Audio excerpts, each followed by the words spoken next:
This video, we're going to be specifically talking about shares as well as relation to ETFs. Go a little bit more in depth on that and how you could turn that into a long-term strategy, as well to understand a little bit more about what they are. So, like I mentioned in the past, when you buy shares, you actually buy ownership into the company, and how much ever you have, you be represented as a percentage, and that percentage of the company that you own is called the stake. There's a calculation right there. You can see how to do it. You can pause the video if you really want to do that, but if not, then let's go and move on to the next slide. The pros of shares: you have a limited time, like I mentioned in the past. You can hold them on for as long as you want. You can pass them on to your kids, hold them for yourself. You can do whatever, man. You can also sell covered calls. This goes into options. This is, I won't say a safer way, but a safer way to do options. When you have shares, basically what you do is if you have 100 shares of a specific stock, you do a covered call, which basically says if it goes past this price, sell my shares for that price. But you also collect money for doing that. So let's say it never passes the price that you want it to be at. Uh, if it doesn't pass the price, then you don't have to sell your shares, but you still collect that money for opening that contract. So what ends up happening is that you're basically like collecting rent.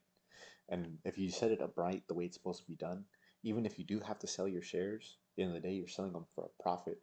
So you're making the profit of selling your shares. Not only that, but you're collecting the rent for having your shares. And you can also tie that into dividends. So not only you're making money off of covered calls, but you're also making money off of dividends. And then also, if you have to sell your shares, you're making off of that as well. We'll go more into dividends here in a little bit, but kind of know what it means. Basically, it's like interest or a rewards you get from the company for holding onto your shares. Time frames and what you can buy and sell. Again, you can do whatever time frame you want. You can do the scalp. You can do the long-term swings. You can do whatever you want with those.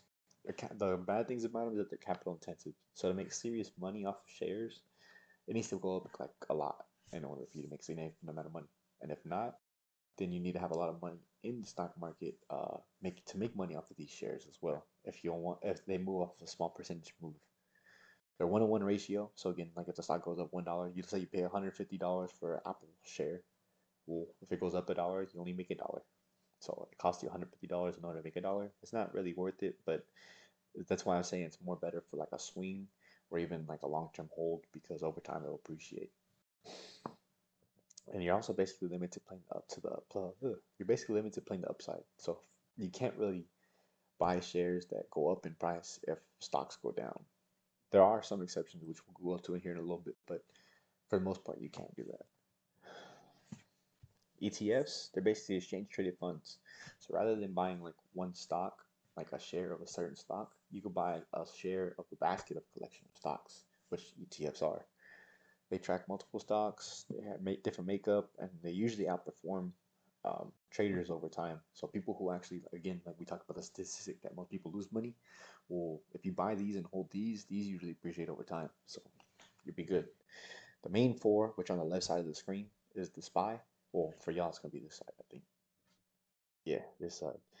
The SPY, which is the S&P 500. So this is referred to as the market. When people say like the market's down today or the market's up today, that's usually what they're referring to. The Nasdaq, which is the biggest tech ETF, it tracks the biggest companies like Apple or ADP, Adobe, Premiere, different shit like that. The Russell 2000, which is the ticker is for that one is IWM. It's the small caps. So basically any stocks that are basically under $100. This is the ETF to follow. I usually follow that. And then the Dow Jones, which is the ticker for that one, is the DJI, the industrial stocks. And basically, like I said, they're tradable and they're represented by the brackets, the tickers inside the brackets. But if you look on the right hand side of your screen, which for me is my left, you can see this is the sectors. And I was talking about in the goals video, not the goals video, yeah, the goals video for the long term stuff.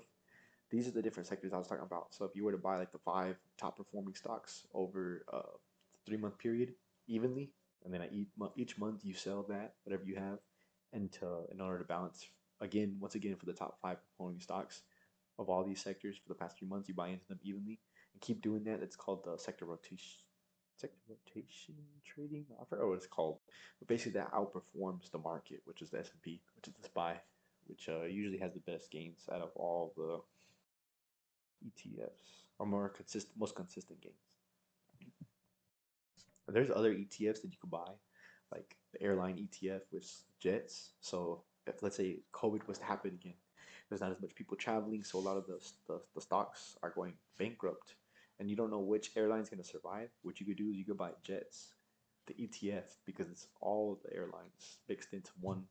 Not necessarily all of them, but a good amount of them. The biggest one mixed into that ETF. So you buy that, and it'll appreciate over time. So if you would have bought the dip, I think it went down to like, I don't know. Let's actually look at that during COVID. Let's look at Jets. It's the ticker symbol. So if you look at Jets, it fell all the way down to basically $11. Whenever it used to be over here at its high at like $35. I think that was its high. Was that its high? Yeah, it looks like it. $35. So if you would have bought down over here for COVID, you didn't know which airline was going to survive, which one was going to go bankrupt, which one was going to be completely eliminated out of everything. You could have just bought ETF, and right now you would have been sitting nice, almost double your money, even though they had that major pullback. Let's go back to the slides. You can also buy the solar ETF, which is TAN, TAN. Again, look up the ticker symbol. From there, you can see the chart or whatever. There's another one like DFIN. This is like defense stocks, so like Lockheed Martin, Boeing, stuff like that. That's the ETF for them. It's a 3x. It's a 3x leverage stock, by the way. I forgot to put that in there. ARC ETF. This ETF is ran by Kathy Woods. They basically have like an innovation. They have an energy ETF, and they have something else. She basically, not her individually, but her people manage the ETFs, and they rebalance them of what stocks are in the ETFs themselves. So it's not like a set percentage or a set amount in there. They'll basically buy low and sell high. Um, it's actually doing pretty bad right now, that ETF. It might be a good buy at these levels, to be honest. There's another one like UCO, 2x leverage crude oil, VXX, the volatility index. It's basically like the inverse of the SPY, the QQ. You know how I said you couldn't necessarily play the downside of the stock market? Well, this is one of the examples, of the exceptions, I mean, of which you can if you buy the VXX shares of that. Basically, if the stock market was to go down, this would go up. And there's there's 1x leverage, 2x leverage, and 3x leverage for the bullish and bearish side for all the major, I'm going to call them indices because that's their actual name. So like the SPY, the QQ, the IWM, and the DJI. So the Dow Jones, the Russell 2000, the NASDAQ, which is the QQ, and the general market, which is the S&P 500, which is the SPY. So right here they have the symbols. So for SPY, the SH is the 1x bearish 1x leverage, bearish leverage uh, ETF. So if the SPY was to go down, go down $1, this one would go up $1. The SPXS, 3x bearish. So if the SPY was to go down $1, this one would go down $3. But it's not 1-to-1 ratio, if that makes sense. So like the SPY is like in the 450s, I think right now. The SPX, if you look at it on the chart itself, it's XPXS, right? Yeah. This one's not worth. This one's not worth $400 because it's the inverse. The market's expected to go up over time. So what happens is that this one's constantly going to be going down because it's the inverse. And it sounds like it's dumb, like you won't make money off of this.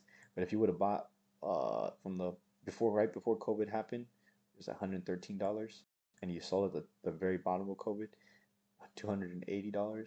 That's a pretty good profit. And recently with this market pullback,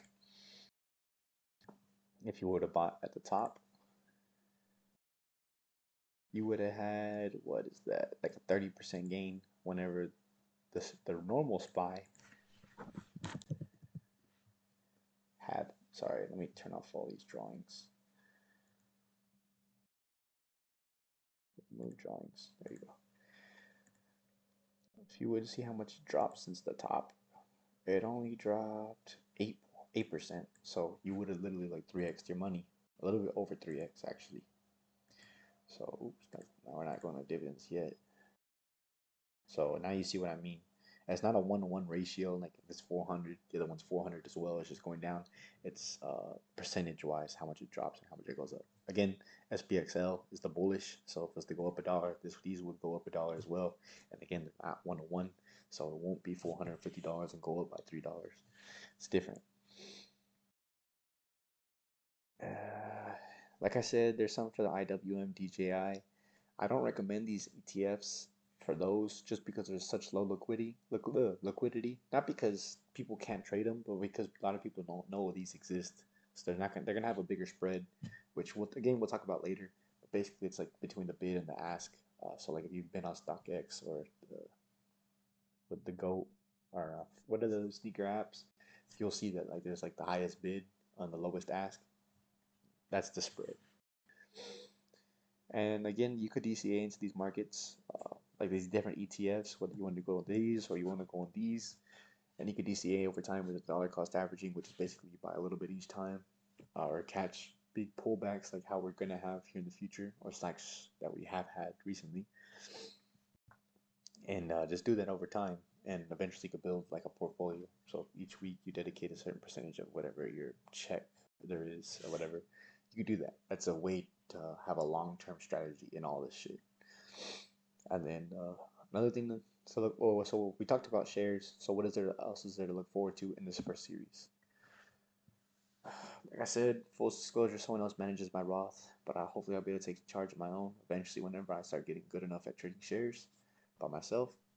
The next topic we'll talk about is dividends. So what are they? We kind of talked a little bit about that.